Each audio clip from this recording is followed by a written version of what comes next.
Happy New Year. Welcome to 2026. This is Peak Market Watch, and we're here. It's me, Cedric Matley, and Anton Matley here, and we're ready to talk about 2026, what to expect. And we're going to start off by reviewing what we predicted in 2025, and then go from there and see what did we get right, what's slightly wrong, where could we improve, and what do we think is going to happen for 2026. And for those of you who are just tuning in, hearing about us the first time, we are in commercial real estate. We focus on multifamily, really, but we are in the debt space. So we are debt brokers as well as fund managers in the commercial real estate space. And so that's where our predictions tend to focus on. We talk about the economy as a whole. But Anton, let's start off with some of your predictions in 2025. I'll go through them really quick and then we can dissect it. So this is exactly a year ago, January 2025 predictions. Higher for longer. There will be no to little relief from borrowing costs and property valuations, with all the important 5 to 10-year treasury yields staying elevated. Wall of maturity.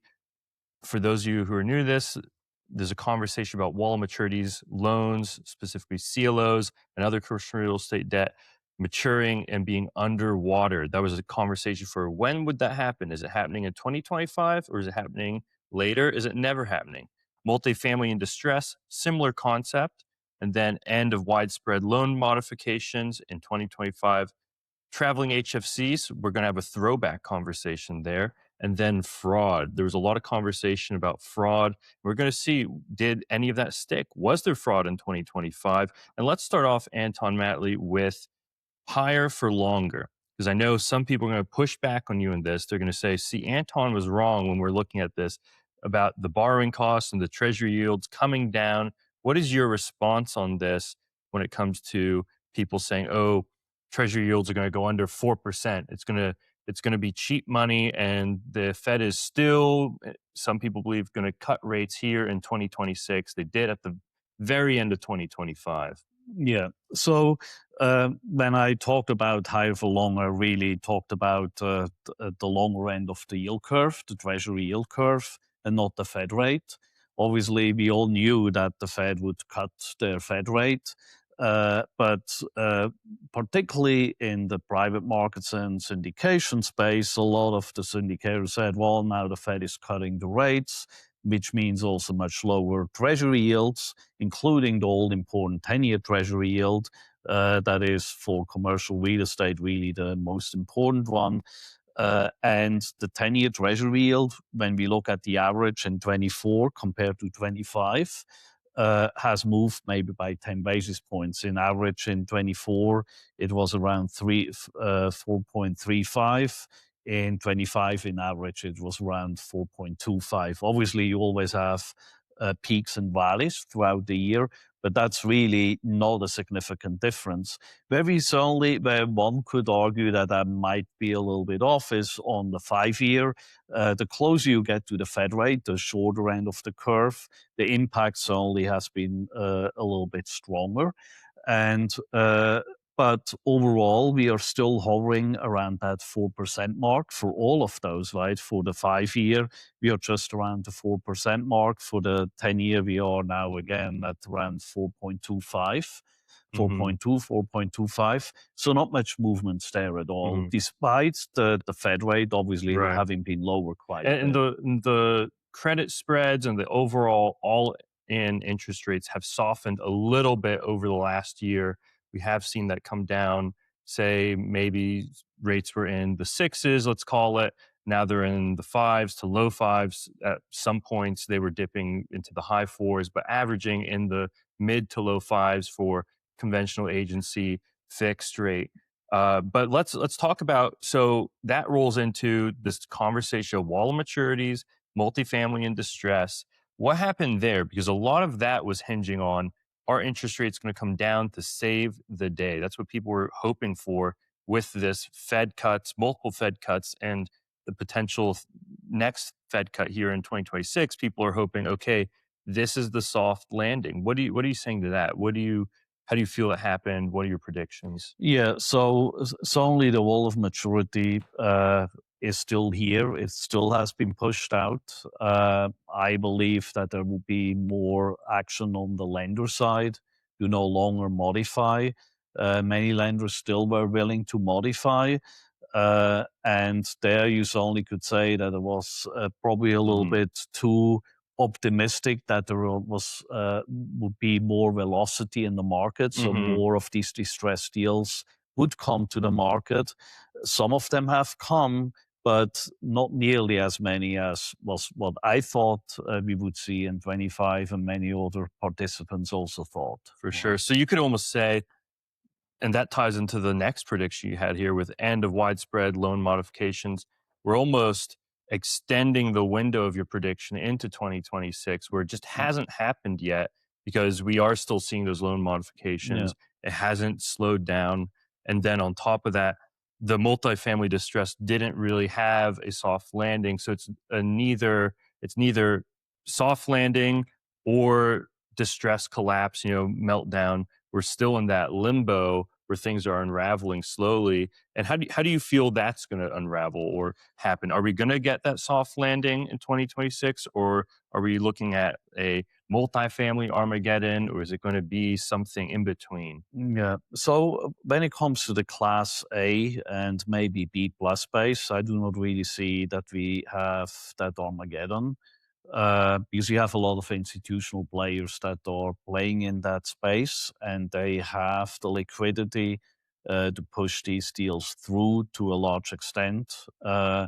And there is also a lot of interest in that space by institutional Hmm. investors.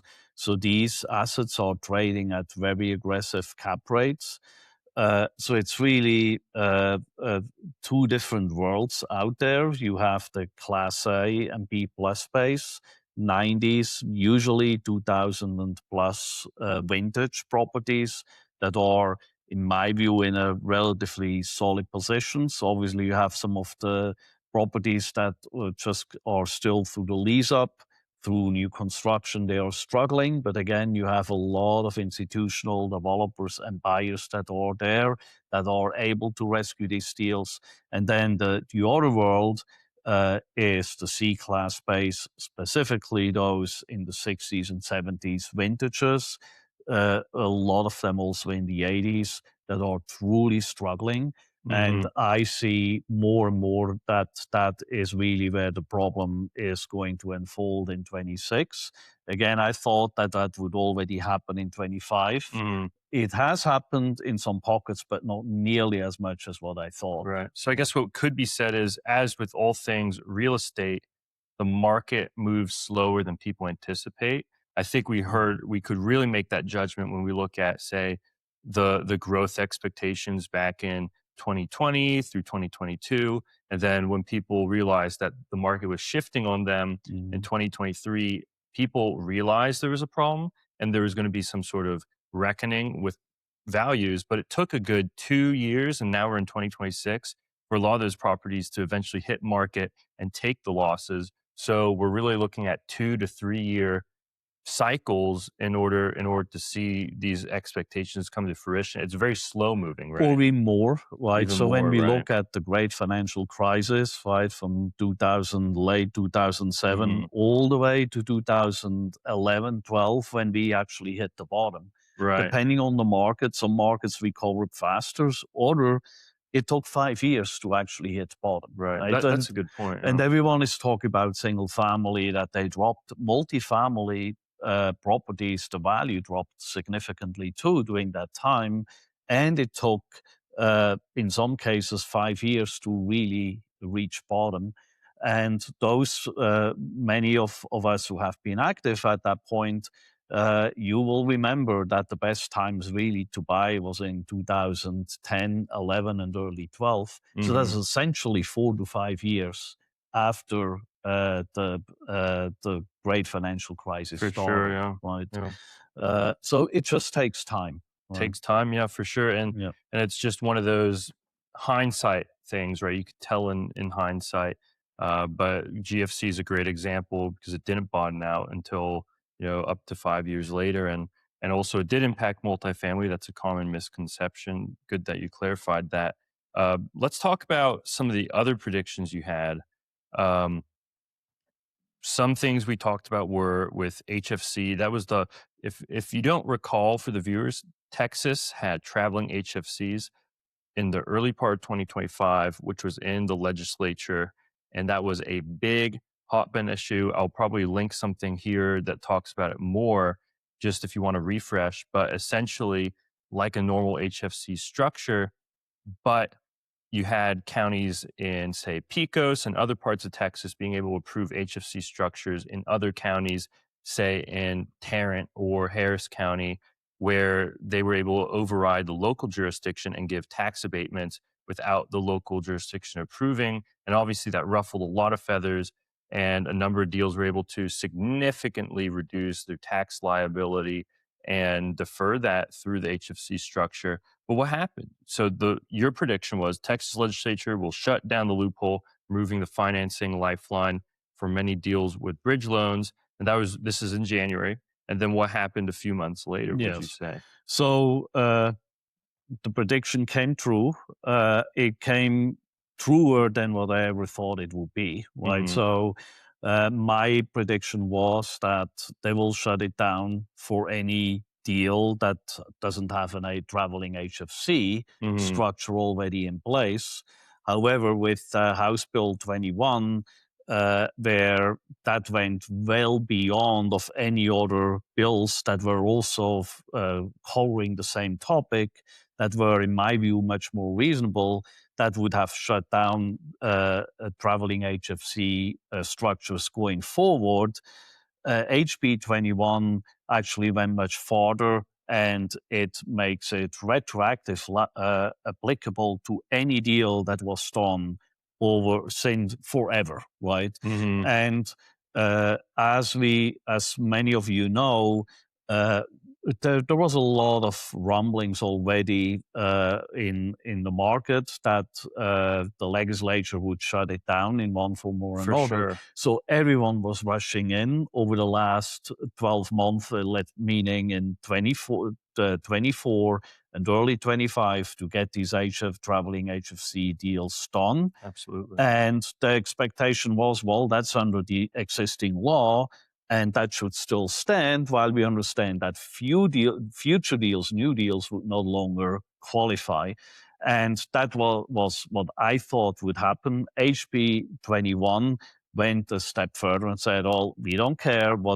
There is nothing that is being grandfathered, right? Right. So this is obviously has created a massive issue. We talk about a lot of properties, and now, without any surprise, now there are many lawsuits that have been pushed by everyone who has a traveling HFC deals that were supposed to be grandfathered. And you have some major developers and property owners that have been pushing this very hard. So this is something that is going to be if played out in court. How quickly that will come to a resolution, we do not know. But the main argument really is that one of the key arguments is that these deals should have been grandfathered, and it's really unconstitutional, Mm. with which I tend to agree, right? So if you have a law, it doesn't even matter whether that law is right or not, right? Right. So I completely agree that the traveling HFCs, as they were done, is not the right thing to do. It should not be a county in the middle of nowhere, should not allow tax abatements, let's say in Dallas or in Fort Worth or in Houston, wherever it is, and the local taxing or jurisdictions actually suffer from that, while that HFC in the middle of nowhere receives a lot of fees and tax benefits, right? Right. So I completely agree with that. However, that was the law that allowed it. So you should not overturn that law, because if you overturn that law, could the legislature overturn any other law, which means that the protection for businesses and property owners would be Right. completely gone. So I completely agree with that argument, with that lawsuit. Whether they will win, Right. that's a question we Yeah. don't know. I mean, it's a problem of retroactively overturning business that was legal, and it implicates agency loans from Freddie and Fannie, right? Certainly Sure, Freddie yeah, Mac, both of them, both of Fannie and them. Freddie. And so we're talking about at a federal level, there's implication where business was done in a completely compliant manner at one point, and then the Texas legislature changed the law and retroactively implicated a lot of these deals in it, and it's essentially wipes out theoretically millions in equity wiped out by the legislature in that stroke of a pen. Obviously, the argument is fair that that Picos and these other HFCs shouldn't have been allowed to do this, but it happened, and they have to really. I mean, it's already happened, but you would think that they would have maybe grandfathered or found some sort of compromise to recognize business that has happened. But we'll still see how that plays Yeah, out. that's right. Yeah. One other thing I want to talk about is you also made posts uh, slightly less than a year. I would say it's actually it's almost exactly a year, because NMHC 2026 is about to Mhm. happen. We won't be there, so we'll miss you guys this year, but we were there last year. But NMHC Las Vegas, we were there last year. We had dozens of meetings, and some of the predictions or takeaways that we got, and I want to see how you felt they panned out this year. Plenty of institutional money being deployed into Class A. Um, After a couple of rough years, retail investors are hesitant to deploy new funds, and they still are hesitant. Sellers with B and C class deals that are underwater continue to be hesitant to price properties so that they can have a chance to trade to sell them at a loss. And then there is an increased fatigue by lenders to kick the can down the road on what we talked about. And then lenders want to see stronger deal sponsors, not the fake it till you make it operators. I think we can resoundingly say the first point about the Class A institutional money is just true. I mean, Mhm. it's still going on. They're still dumping money. They Yeah. trade deals like it's no tomorrow. They have money to deploy. That's not even a question. Uh, then let's talk about. We already talked about the hesitancy on the lower end with B and C class. We talked about how deals are still underwater. Maybe you can talk a little bit about specifically here. Um, with retail investors hesitant to invest money. Is that true? Are they still, was that true in 2025 that investors on the retail side were hesitant to put money into real estate, specifically multifamily? And is that still the case? Yes. So with the deals where we were involved in ourselves, right on the financing side, we have seen that over and over. Raising equity from retail investors in 25 was extremely challenging. And I would say it continues to be very challenging. I don't see that is changing anytime soon. Uh, Obviously, the retail market, they still have a lot of the money that they have invested in 21 and 22.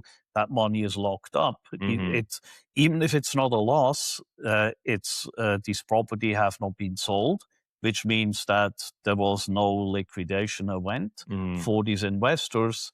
And as long as they don't see a liquidation event, they may not be willing to allocate again more funds into multifamily, right? Mm-hmm. So that is one aspect. Even if the investments that they have are still solid, they may still not have more money to deploy. And then we have the other side, which obviously has created that negative vibe in the overall retail market, Mm-hmm. which are all the deals that went into foreclosures or short sale, where there is just a general fear that multifamily might not be the right space to be invested in, right? Mm-hmm. And one certainly can make a lot of arguments why, when there is fear, one should actually be more actively investing in that space. Mm-hmm. But that's easy to say Easy to when say. someone has just lost money, right? Right. So, And I think, as you said, a lot of people are not liquid right now if they did invest, and people are just more hesitant since they haven't seen the returns. on multifamily to now gravitate right back to it. They're looking for other things, and they're That's right. keeping whatever investable money that they have in other investments, or they're just keeping it in cash on the sidelines.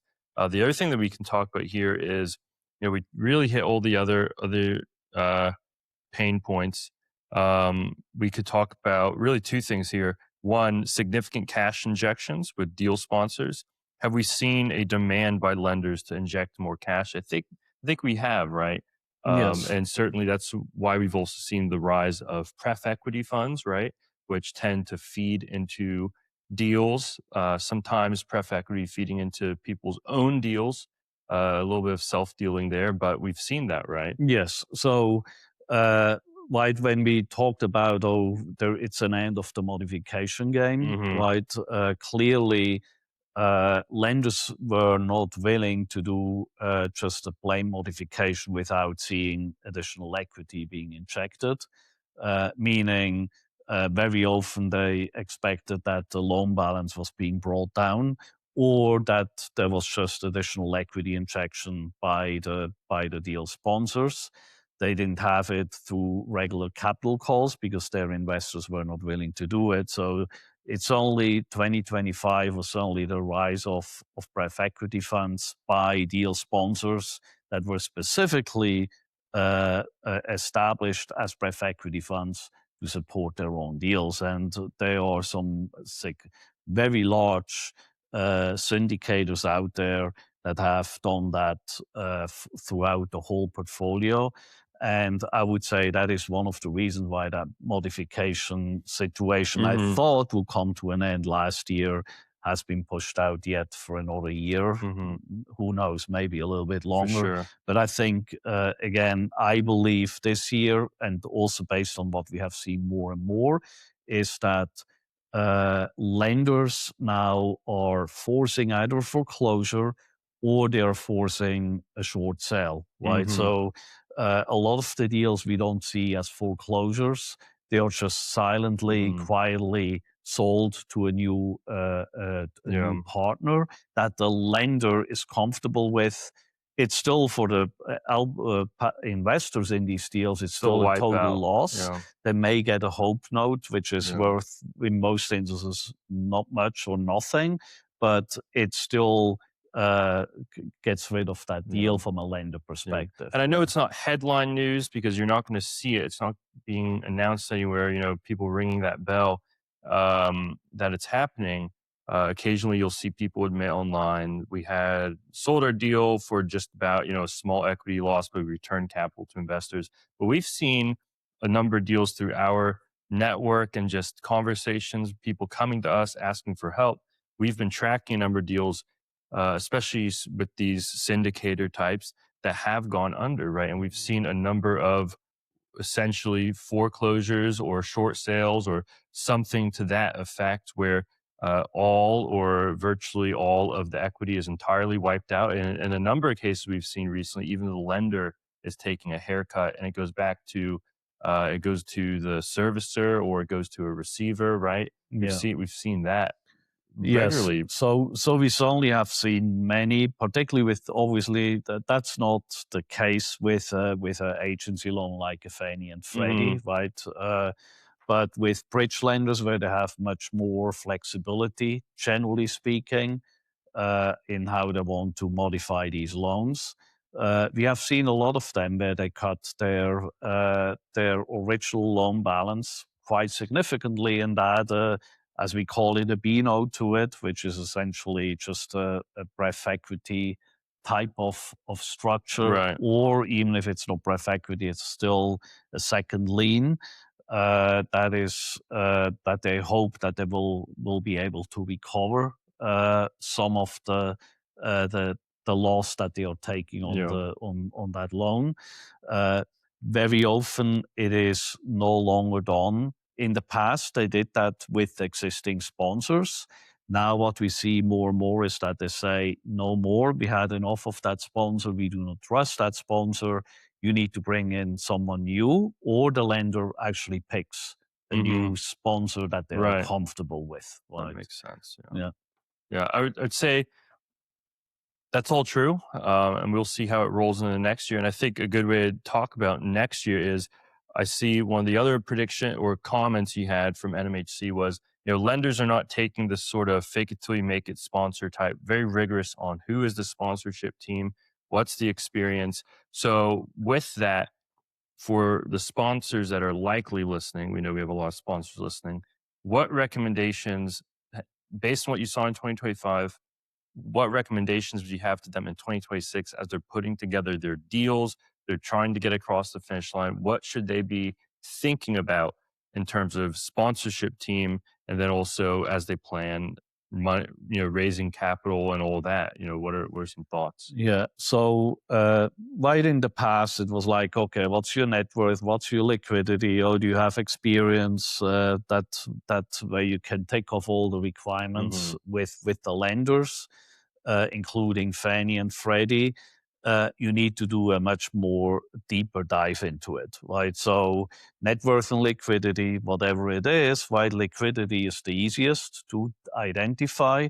When it comes to net worth, be honest about your net worth, because you need to look at your real estate own schedule of every single partner who is a key principal or a guarantor on these loans, and make sure that their real estate own schedule shows proper valuation, Hmm.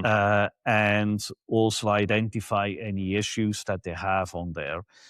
We have seen now in multiple cases where a lender says we cannot accept that key principal or guarantor.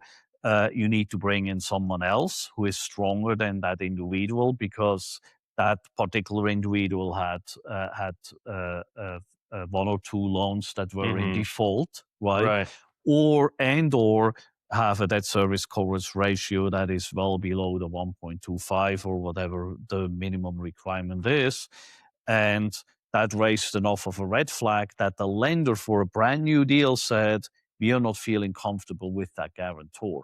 So what does Right. that mean? Bridge lenders, Fannie, Freddie, CMBS lender, everyone looks for stronger key principals and sponsors and guarantors.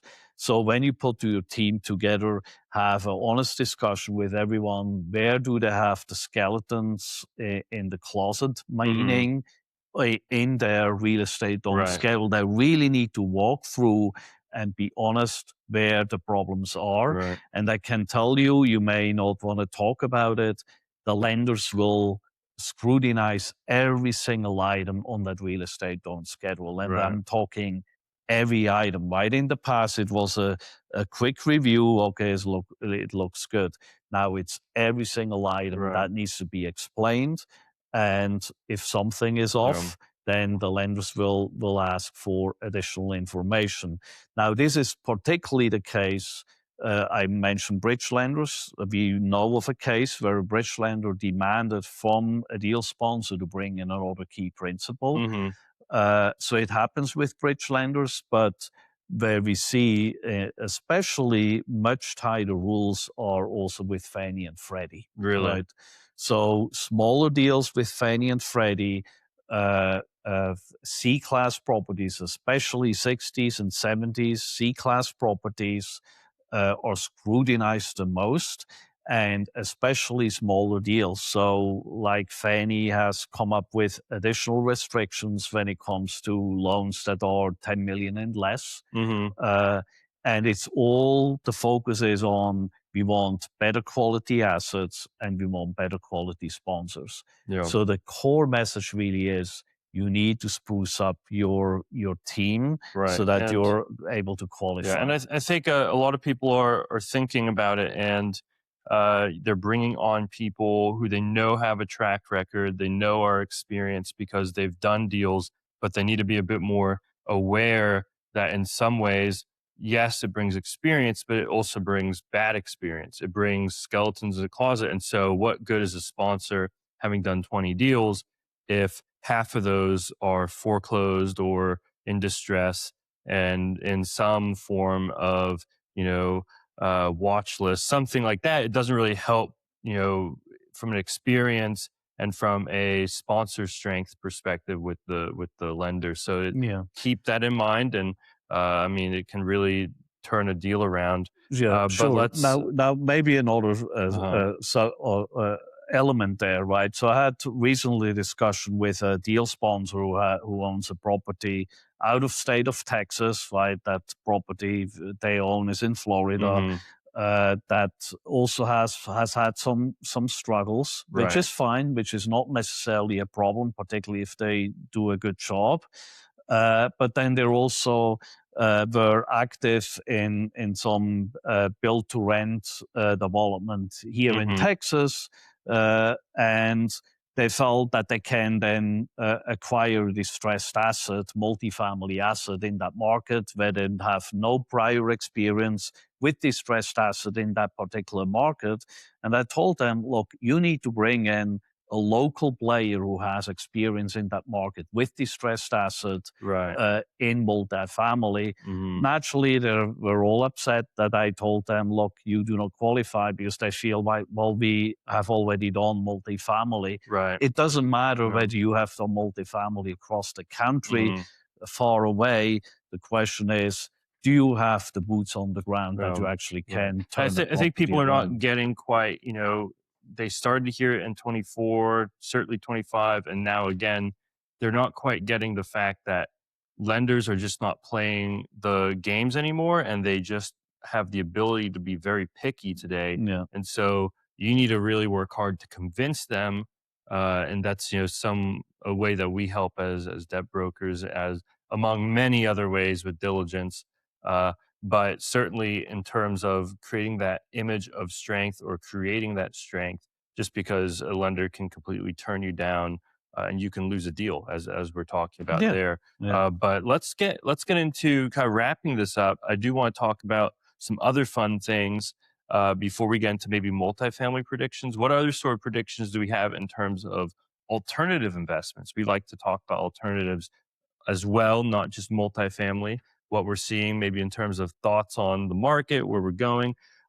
Hot one, obviously, is oil and gas at approaching $50 a barrel.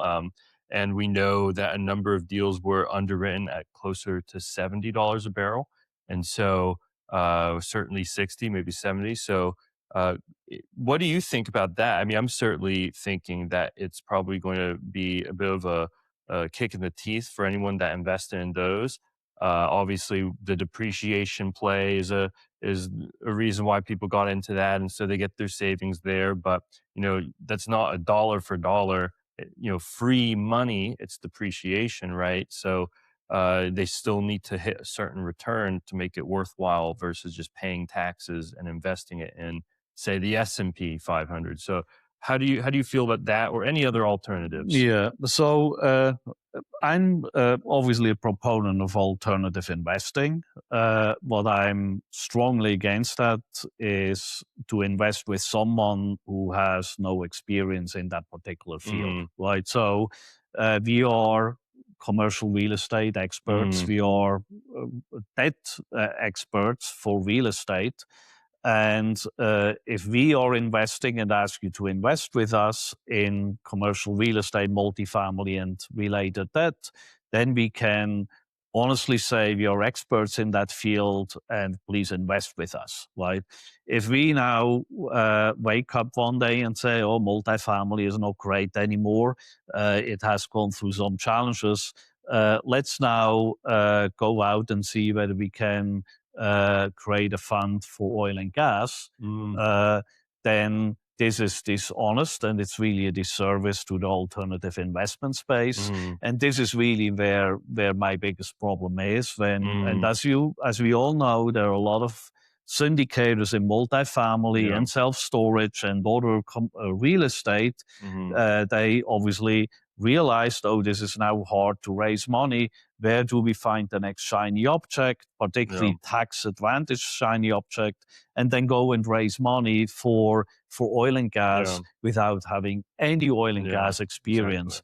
This is really dangerous. And Yeah, for your passive investors out there, please yeah, look into the expertise that these yeah. deal And it's sponsors all about have. it's all about the underlying there, right? Because some oil and gas is obviously good quality, Sure. especially you have some I guess midstream plays. You have some plays where it's fully drilled and you're just buying. You're not buying exploration or I'm not a oil and gas expert here, but it's a functioning well. It's producing, and you buy that, and you're paying for those rights, and oftentimes less leveraged. Those are completely different than I think what we've seen people run to, which has that tax advantage where it's the exploration and you can capitalize the drilling cost, the depletion, and all the intangibles And all the associated. depreciation. Yeah. All of Yeah. that gets depreciated because it's capitalized and treated as a Mm. loss. And so um, with that, I think a lot of people chased into it, and hope I want everyone to make money, obviously, in their investment, but it looks like that is one of the things that might not pan out as brilliantly as people hoped, especially with the whole Venezuela and oil prices coming down, the pressure to hit $50 a barrel. Uh, but I guess in terms of other alternatives, we've seen some negativity around car washes. I mean, we had Zips Car Wash in 2025 shut down, and I've heard from some institutional players that they've kind of tempered out the car wash. New car wash is being built on the retail development side. That's what we've been hearing.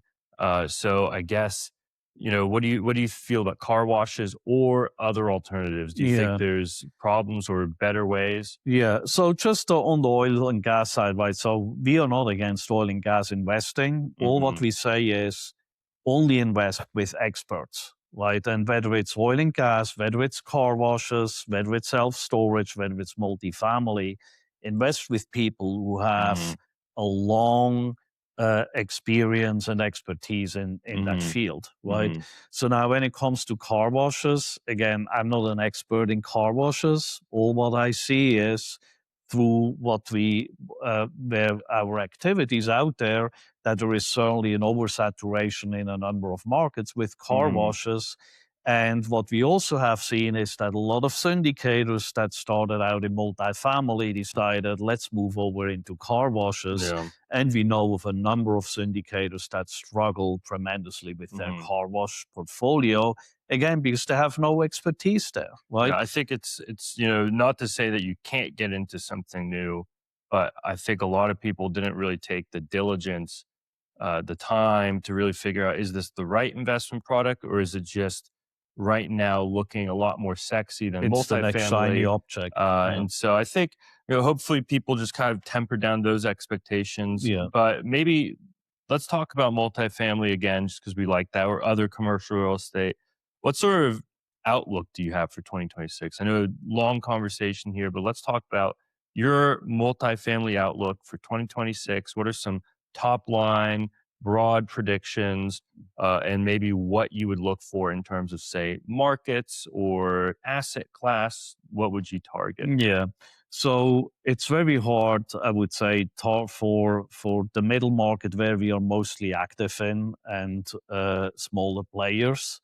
Uh, it's really hard for Class A assets, and I'm not talking about smaller Mm, Class A, maybe 30, 40, or 50 units, right? I'm talking about the typical Class A, 100, 200 units plus. It's very hard for the middle market and smaller investors, indicators to compete with the institutionals. I think there is a lot of opportunity there, particularly when you can buy out of construction that is struggling with lease up and you can get the right price. Just be aware that the prices are pretty compressed there, right? So pretty tight, mhm, right? So very tight cap rates because there is a lot of demand there from the institutionals. yeah. So if you win it as a middle market buyer or as a syndicator, you have to wonder whether you're overpaying there, Mhm. right? And do you think you're gonna see any sort of cap rate compression, expansion within, say, more of the multifamily we see, more more A, or not A, but B and C Yeah. workforce? Any sort of So we already have seen it, right, where the cap rates have really tightened again because of that strong yeah. But demand. it follows more of, bonds and institutional pricing, right? Right, So it's a little that's what it different. is, right? And obviously, institutionals have different capital Cost of structures. capital. Yeah. Cost of capital looks very different, both debt side as well as equity side. So they Mhm. just can be more aggressive.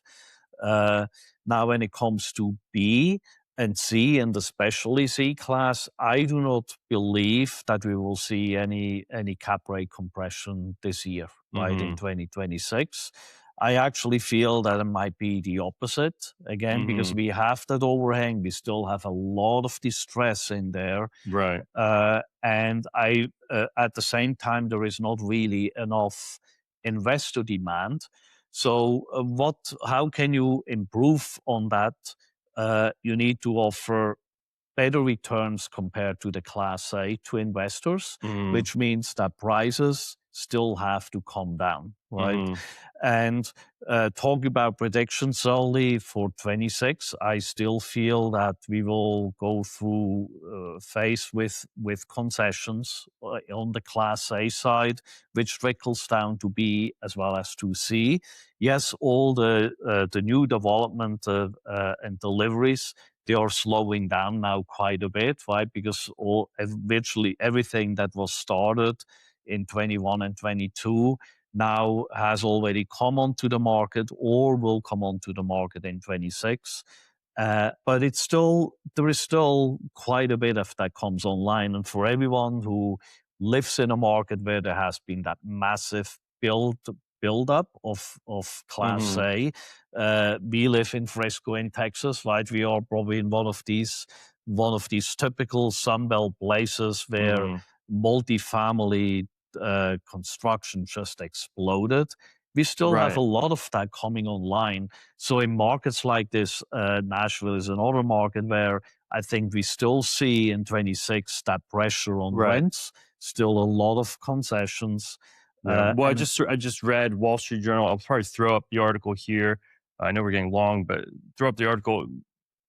Rent concessions are really happening right now, and we're seeing it throughout the Sun Belt, especially. I believe the article was just about the Sun Belt.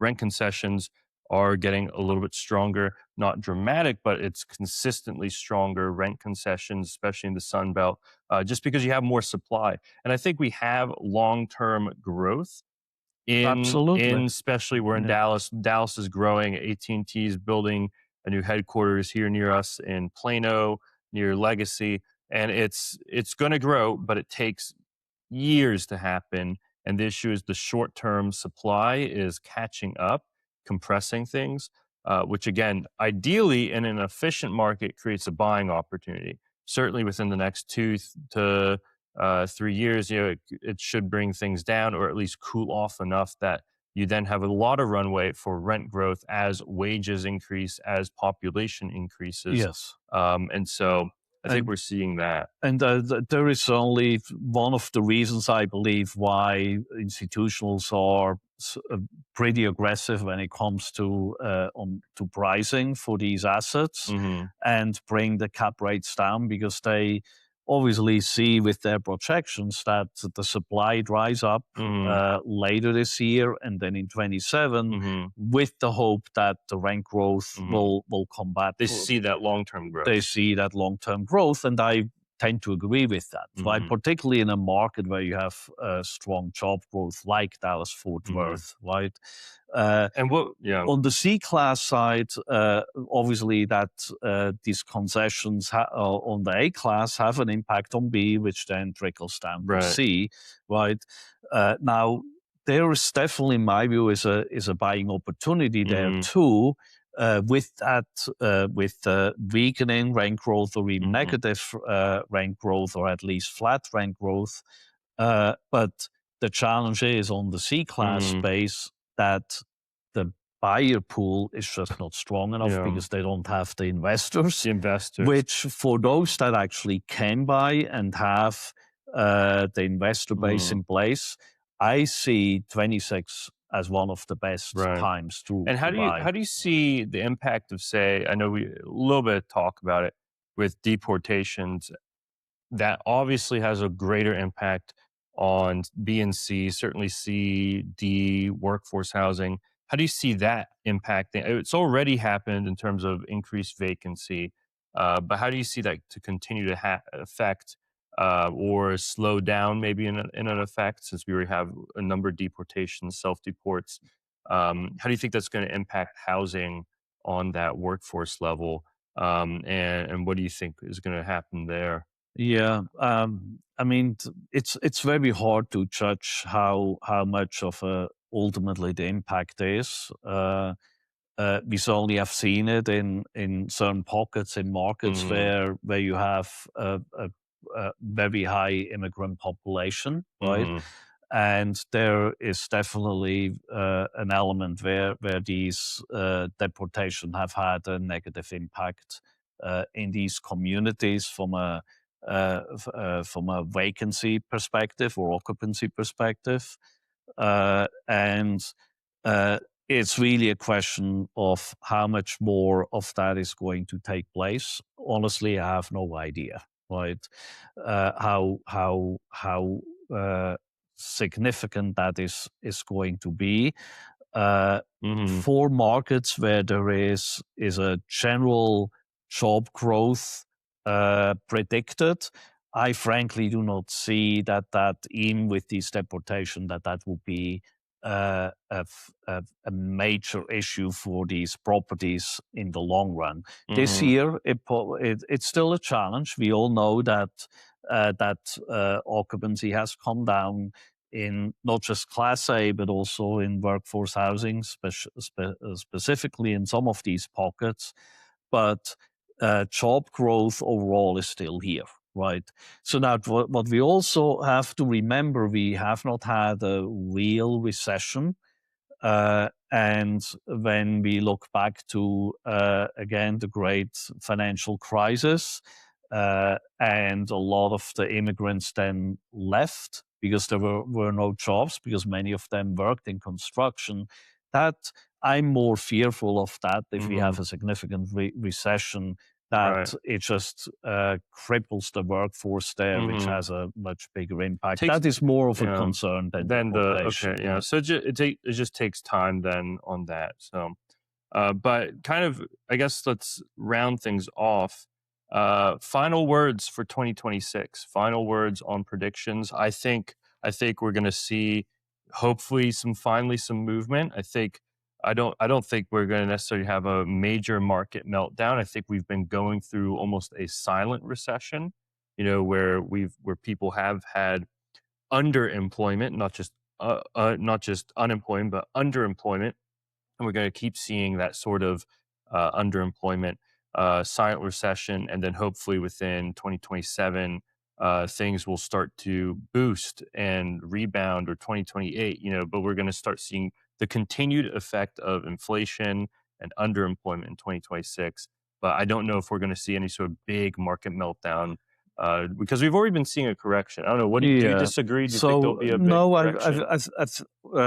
I've generally speaking, right, when you listen to Davos and all these predictions, some of them talk about very significant GDP growth, right? Hmm. So uh, I don't know whether it's going to happen or not, but the only fear I have is that we have some form of a black swan event. Right, But like an if we do, AI bubble. yeah. So if we do not have or just a major situation from a cross border situations with wars and whatever. That's true as well. But apart from a black swan event, if we do not have that, I do not see that we will have a multifamily meltdown. Right? Yeah, I don't really see that we even have a yeah, commercial real estate meltdown, despite all the issues we have on the yeah, office space. yeah. It's been It slowly just unraveling, right? it's unravels slowly, Mhm. right?